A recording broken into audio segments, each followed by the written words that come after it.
August 1st is going to come, and we will have most of our deals finished, if not all. We haven't really had a lot of luck with Canada. I think Canada could be one where they'll just pay tariffs, not really a negotiation. The clock's ticking toward August 1st, 2025, and the guy calling the shots in Washington isn't exactly rolling out the welcome mat. Instead, he's waving a 35% tariff threat over Canada like a loaded gun, calling it a negotiation tactic. But Canada? They're not biting. No shouting matches, no social media rants, just a calm pivot to new trade routes and a quiet refusal to play ball. It's not just about tariffs, it's about trust, or the lack of it. While the White House turns trade talks into a reality TV showdown, Canada's rewriting the script, and the US might just find itself shouting into an empty room. The United States-Mexico-Canada Agreement, or USMCA, is supposed to be the golden ticket. Over 90% of Canadian exports slip into the US duty-free as long as they follow the rules. Sounds like a solid deal, right? But then comes Section 232, a dusty old law from 1962, sharpened into a weapon. Steel, aluminum, copper, auto parts. Canada's getting hit with tariffs as high as 50%, even with USMCA in place. It's like signing a contract only to find out the fine print's been rewritten behind your back. Canada didn't just feel stung, they felt played. And now, with August 1st looming, the White House is upping the ante. Sign a new deal on our terms, or face a 35% tax on everything. That's not a handshake, it's a shakedown. But Canada's leadership, Prime Minister Mark Carney, Minister Dominic LeBlanc, and the provincial premiers aren't scrambling.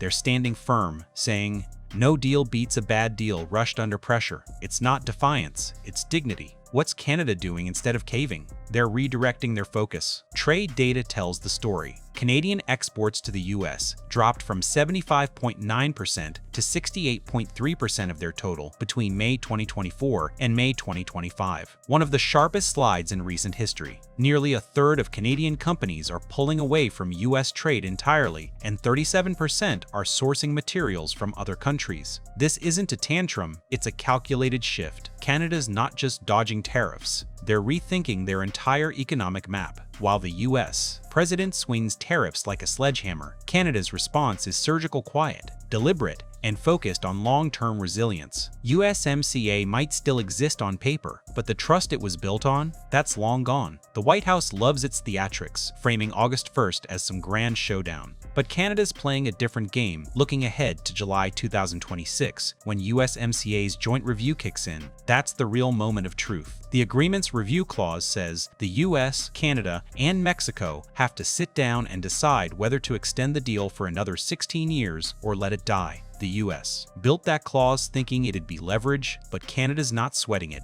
They're prepping for that meeting with strength, not panic. Instead of scrambling for a quick fix under tariff threats, they're building a foundation to negotiate from a position of power. It's not about dodging bullets, it's about showing up to the table with their own ammunition. While Washington chases headlines, Canada's getting to work. In June 2025, they passed Bill C-5, the One Canadian Economy Act, and it's more than just paperwork. It's a full-on economic reboot, smoothing out trade barriers between provinces, fast-tracking infrastructure, and linking businesses to Arctic opportunities. This isn't about leaning harder on US trade. It's about making Canada's own backyard stronger. They're investing in logistics, clean energy, and northern routes, signaling they don't need Washington's approval to thrive. Exports to the US might be down, but Canada's eyeing new markets in Southeast Asia and Mercosur countries. It's a pivot, not a retreat, and it's happening while the White House is busy staging photo ops and touting wins. Then there's the Arctic, where Canada's making moves that echo far beyond the border. They've appointed Virginia Mers, an Inuit leader from Iqaluit, as their first Arctic ambassador, giving the North a voice on the global stage. New consulates in Anchorage and Greenland are planting Canada's flag firmly in the region. They're backing it up with cash. $6 billion Canadian dollars for radar, clean energy, and logistics,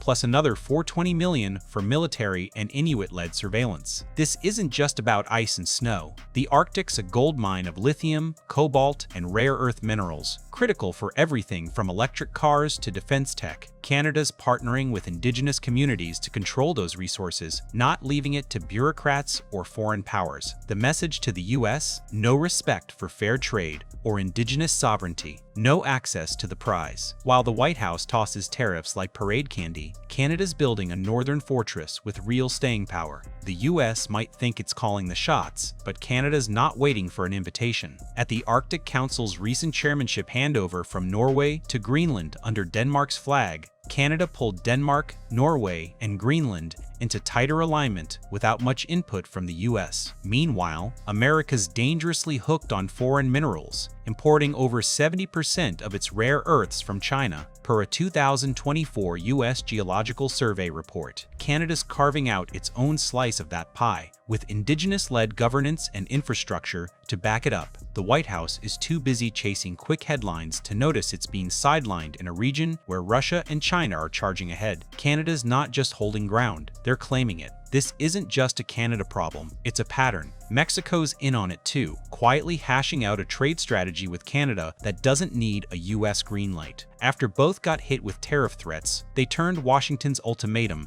into a chance for regional unity. No fanfare, just results. Down south, Brazil's facing a 50% tariff threat and isn't blinking. They're pivoting to Asia and BRICS, signaling they won't play backup to US demands. Colombia, Argentina, Chile, they're all exploring ways to untangle from American economic sway. This isn't a spat, it's a slow drift apart. The US isn't just losing trade deals, it's losing something harder to replace: trust. You can't tariff your way back to that. While the White House crows about flashy deals with Japan, the UK, or the Philippines, Canada, America's top trading partner didn't even get a seat at the table. The logic? They've got USMCA, so why bother? But then the US slaps on tariffs, 25% on steel and aluminum in February, 25% on general goods in March, 50% on metals by June, and now the looming 35% on everything. It's not leverage, it's a betrayal.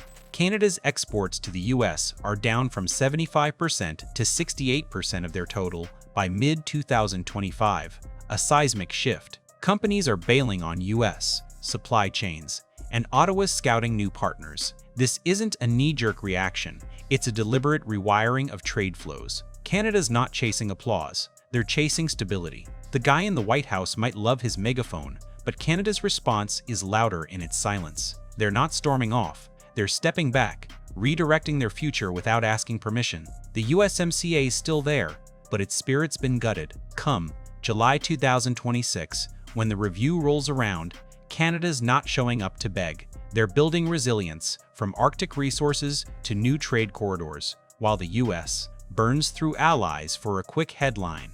Tariffs can jack up prices, but they can't force loyalty. When Canada turns away, it's not just about losing lumber or steel, it's about losing a partner who believed the deal meant something. So here's the big question. Is America still leading the charge, or just flipping tables to dodge tough conversations? Are we forging alliances, or torching them for a poll boost? The world's not shouting back, they're just moving on. Canada, Mexico, Brazil, they didn't slam doors, they just stopped knocking. And when trust walks out, no tariff can buy it back. What do you think? Is this strategy making the US stronger, or just lonelier? Drop your thoughts in the comments, and stick around for our next dive into the shifting tides of global trade. Hit subscribe so you don't miss it.